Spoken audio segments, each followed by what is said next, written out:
Alright, hello everybody and welcome back to another video. This video is going to be part 2 in our Excel series, and for this one we'll be covering Excel Online. That is the Home tab. So basically we'll go along the ribbon, go along the ribbon from left to right. You can see the undo section again is basically just the same as Control Z, so if I type something here, I can just click undo, it'll get rid of it. Clipboard, again, you can just basically cut, copy, paste values, paste formatting, and so forth. So basically very similar to Control C, Control V, and that sort of thing. Format Painter, again, we're not going to cover this right now because it ties into fill color and some other formatting. Calibre Body, that's your font name, so we can just click on a cell here. You can change it to a different font, like Arial Black. Oops, sorry, hang on. Yeah, back, I'll change fonts. Can undo that. Font size, again, it's 11 here. We can increase it to 12, 13, 14, 15. Let's go 18. It's now at font size 18, so we'll go back to 11. A, again, you grow font by about 1 point, or sorry, not 1.1 level that you have under font change. So it works for both uppercase and, not uppercase, but growing and shrinking font. Bold is exactly what it says it sounds like, bold. Italic. Now there's a border function here. I can, if you click, well, for example, if I click on one cell and then I click drag on some, drag on some others, I can actually create some borders. You can just choose which borders. You can choose all borders, click outside borders. Let's just go with click outside borders because it's easier to see. You can see that there's this big border sign here that kind of covers all these cells. So let's undo that. Fill color, again, if we click on a cell here, we click fill color, it will show us the color that's on the bar under this paint bucket. So basically we have here Senegal covered because I selected it. Now let's go back to Format Painter. We have Senegal here highlighted, so if we click on another cell, it will highlight the same thing. If we click on Format Painter again, we'll highlight this and so forth, and they're both basically covered in this way. Let's see. Okay. More format options. Again, you can underline it, underline, strike through, and double underline. And I think you can add these two together. So for example, you can do underline and strike through. So yeah, you can double up on some of these. Text align, again, it's sort of bottom line. Sorry, you can choose how to line text. You can either align text left, align center, align text right. It was supposed, oops, hang on. Normally it's supposed to be align text left. That's how it generally goes. If we're talking about text. Numbers are a bit different, or numbers are a bit different.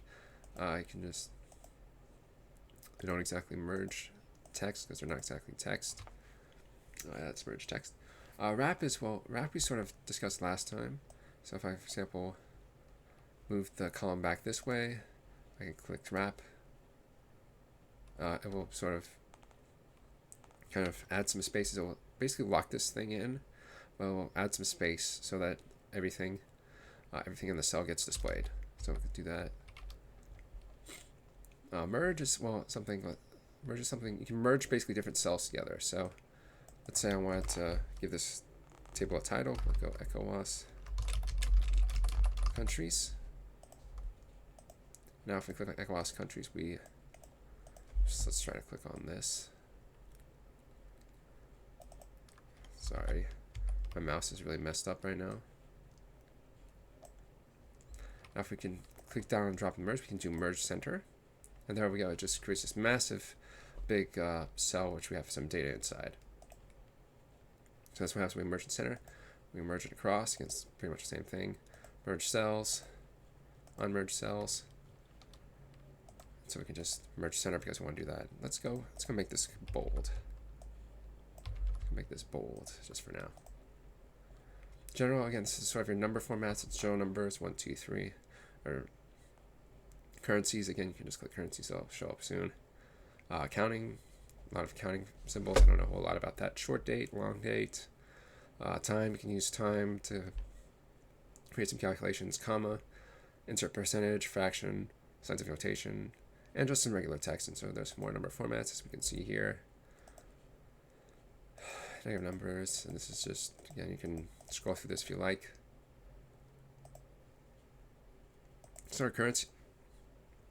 I'm sorry, this is our, technically our counting button, but we have currencies here. We have, so for example, we have dollars, pounds, euros, yuan, French franc. Oh, sorry, not French franc, Swiss franc. More counting formats. This one basically increases the decimal value of a particular value. So, for example, if we have 5.14, we increase decimal, add a 0 because that's how far it goes. Click the one on the right just to get rid of it. Conditional formatting. So, conditional formatting is basically formatting based on some certain criteria. So, for example, let's try to click this whole row.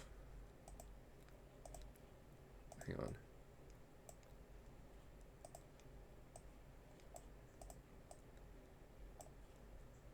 Do conditional formatting. Now we can highlight one value. We can choose to highlight cell values that are greater than or less than a certain value. We can highlight between a certain value. We can highlight them equal to a certain value. Text that contains data occurring in duplicate values. So basically, the format for all of these is going to be very similar. So if we click greater than, you see we type in the range, drill and stop, highlight cells with, and this is what we can use to kind of highlight cells and just basically perform stuff with cells. So we have cell value greater than. Again, we have all of these sort of operations, or it's not exactly operations, but all the things we can put into our conditional formatting. And then we have greater than. Let's go for 0.515, so we can see that at least one of them will not be highlighted. So let's click on done.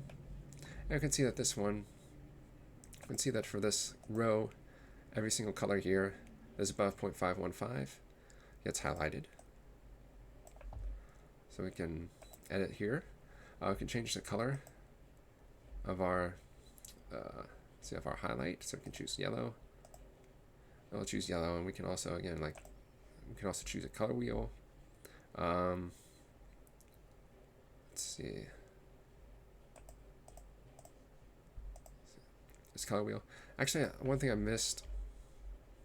So I'll close out of this one. I'll close out of this first. One thing I missed is that with the fill color, you can actually bring up a color wheel right here. Again, you can just you can do RGB, you can do hexadecimal. You know, use the color ramp here. It's basically it's very similar to color ramp. Maybe I'll make another video about color ramps. I'll actually just find one that's pretty easy. It's not that hard to kind of understand. But yeah. So as conditional formatting, again, we have less than. We can do the same thing. For example, highlight cells less than. Let's go for 0.45, 0.54 rather. And we can see that everything that's below 0.54 got selected. So 0.514, 0.538, 0.539, 0.52.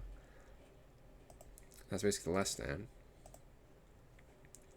Between, again, you can just, again, do a similar thing. You know, it's between.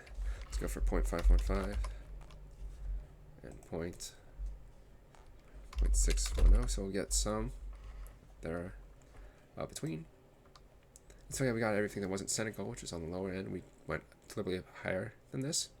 And Ghana was just 0.611. Everything else is between our kind of current between our current between thing rather. Okay, so let's get rid of this. So we can use also we can set it equal to something. So for example, I'll just highlight equal to 0.514. I'll just highlight this one, Senegal, because it's 0.514. It's the only one in this value with that value. Alright, so rules again.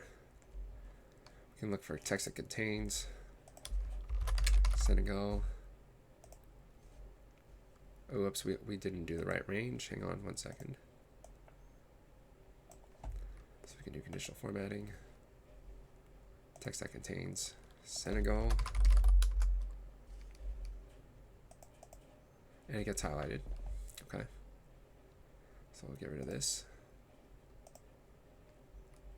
Does it contain a date? Meaning that we don't have a date here, but it should be fine. Should work the same way. So if we just click on this, date occurring yesterday, tomorrow, date occurring. We could just basically sort them. Do the same thing again. We don't have a date system, but that's basically how it works. Let's see. In duplicate values, if we found some duplicate values, like for example, we'll just highlight them. If we kind of went across the row like this, clicked here, click duplicate values, it would highlight those duplicate values. So top bottom rules, again, that's very similar. You can highlight by top 10 items. So for example, well, we don't have 10 items here, so they're all going to be highlighted. We can do top 10%. That's going to default to 10%, but you can just change it to 40% or whatever, because we have 5 values here. We have 40%, that'll get us 2 values. And look, we can see we have the top 2 values, 0.611 and 0.539 for Nigeria and Ghana. This is our top 40%, so that's our top percent. And then above average is below average. Again, there's no really fudging with these. I mean, it's either average or it's not. Data bars, again, you can just select the bars and just do some sort of gradient. Color scale is very similar. You can, again, it's almost like a gradient. Well, it's not exactly a gradient, but it's sort of like I forget how to call it, but basically it just goes from green to red or red to green. It's sort of almost like a heat map or elevation map if you think about it, but that's that. Icon sets, again, very similar to color scales. New rule, you can generate a new rule. You can do, you can basically just reopen the conditional formatting page. Clear rules, again, clear rules reflect cells exactly what it sounds like, and manage rules. And if you have some rules in, then it will show them up here, but because there are no rules. Styles. Okay, so styles, basically, you can just figure out, these are some preloaded styles you can use to kind of add to a cell. So for example, if you click on, let's say, calculation, it will show the cell in this style with the color of the text as well as the color of the background. And you can just, it's just a handy way to kind of use some sort of styling if you want to make something that looks good, or you could always just use a paint bucket and text, or paint bucket and font color. So that's basically styles, number format, comma, currency. Yeah, so same stuff we've already covered. Format as a table, again, if we kind of want to do this. Hang on one second. My mouse is not cooperating. So you format as a table. You can choose one of these formats. We have light, medium, and dark. We can go ahead and choose a table. Let's try light gray. Ask us the format. And basically, so there we go. We got some dark gray bands, light gray bands, and they're separated by rows. You can right-click, filter, and sort. You can sort smallest to largest, so it's largest to smallest. Sort by color, although they're not really colored right now. You can sort by custom sort. Sheet view, default, again, new sheet view options. Number filters. We've discussed this before in our conditional formatting. So that's how actually you get tables into your Excel database. Format. We've already done this. Again, you just adjust the row height, width by just clicking and dragging. So if you click on this, you can just add some specific values. So these are default units. That's how you format. These are functions. So sum, basically, if I highlight this, I can use one of our kind of more common functions. We can do sum. It's just a sum of the HDIs. It doesn't really mean anything because it's a sum. HDIs are averages. You do averages. That threw us off a bit there. So we can do the average. We can find the average HDI, and the average HDI of these 5 countries is 0.544. So it's not actually that high, although none of these countries are that high. So we select these. Again, count numbers gives us 5 because there are 5 entries. And then the rest, let's see. Min, max, again, are pretty self-explanatory. Just result of the highest or lowest values. So we can choose more functions now. Take us to our most commonly used functions. These are the sum and average and count, max, min, STVs. You can just choose either all functions, which mean they're like a really, really big number. there's a really high number of functions here that exist. So you can actually filter by financials, math and trigonometry, statistics, etc. Oops. I accidentally called the function. I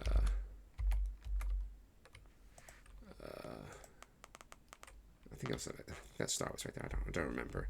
But yeah, so basically that's our functions. Sort and filter, again, that's pretty much the same thing. If you have a table, you can sort ascending, sort descending, do a custom sort. Find, again, you just sort of find some value. Let's try 47. 47 is already in a Côte d'Ivoire to GDP. And there's actually everything that has 47 in it gets highlighted. So we're going to do something else now. Replace, again, just very similar. You choose which ones to replace, and we'll replace them all with your search or your entry. And go to, again, you can just find a particular value on a sheet range. So let's try B4. And it will select B4 for you. And finally, we have our cells, which have the same kind of functions. You have your insert cell, delete cell, and you have your editing. You have clear all formats, clear all contents, and clear notes. And finally, if you don't like this particular layout, or if you think that it's too unfamiliar, you can always click on the classic ribbon, and if this is what it kind of looks like in older versions of Excel, I prefer the ribbon, the long single line ribbon, because it's easier to kind of find things. But anyway, yeah, so it's the home tab for Microsoft Excel Online. I hope you guys enjoyed this. I'll be doing the other tabs sometime in the near future, and hope to see you again in the next video. Take care.